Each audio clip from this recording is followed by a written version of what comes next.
ikaze uburasirazuba, uburengerazuba, amajyepfo, amajyaruguru.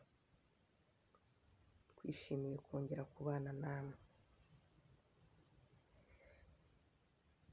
Njye na Kamikazi twarabanaga. Njye nabaga mu rugo rwo kwa mukuru wanjye, Kamikazi yahakoraga nk'umukozi wo mu rugo uhaba. Tukararana mu cyumba kimwe, akarara ku buriri bumwe, nanjye nkarara ku bundi.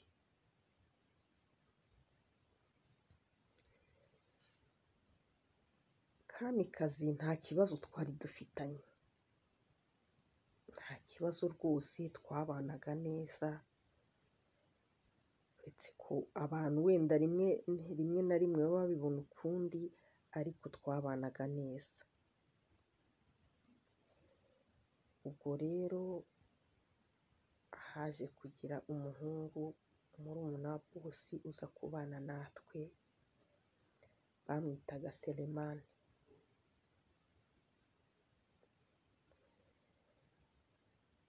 Selemani yari umuhungu mwiza, ufite umusatsi, yari umuhungu muremure mu gihagararo,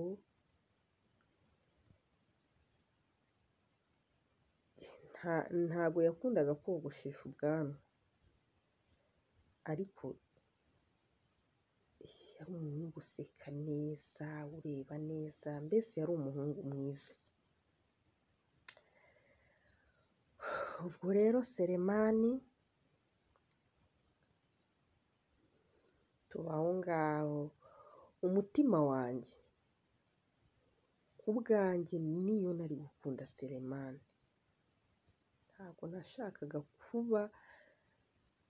sinashakaga kuba nabimwereka, kubera yuko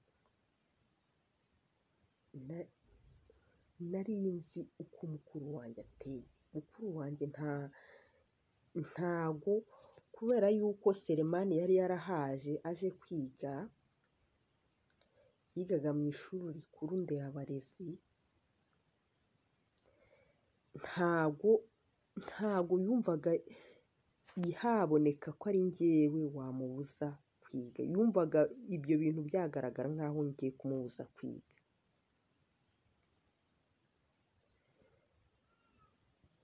Selemani abaye aho ngaho, noneho sasa aje gucudika na Kamikazi.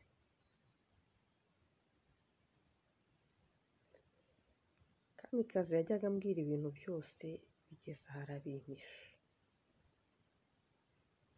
ariko ibyo ntacyo byari bintwaye.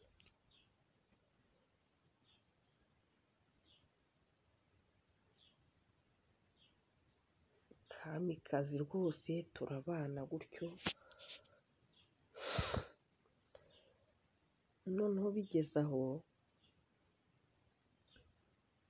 mabuja arebye imyitwarire yabo, ubwo ni mukuru wanjye aje kubireba, abona ari ibintu bidasanzwe. Yihanangiriza Kamikazi ati, nuramuka ukomeje aya mafuti urasubira iwanyu.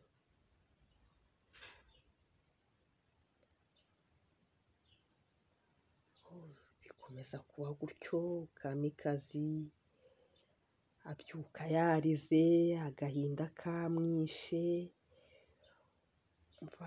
ibintu bibazo rwose, ariko nta kundi byari kugenda.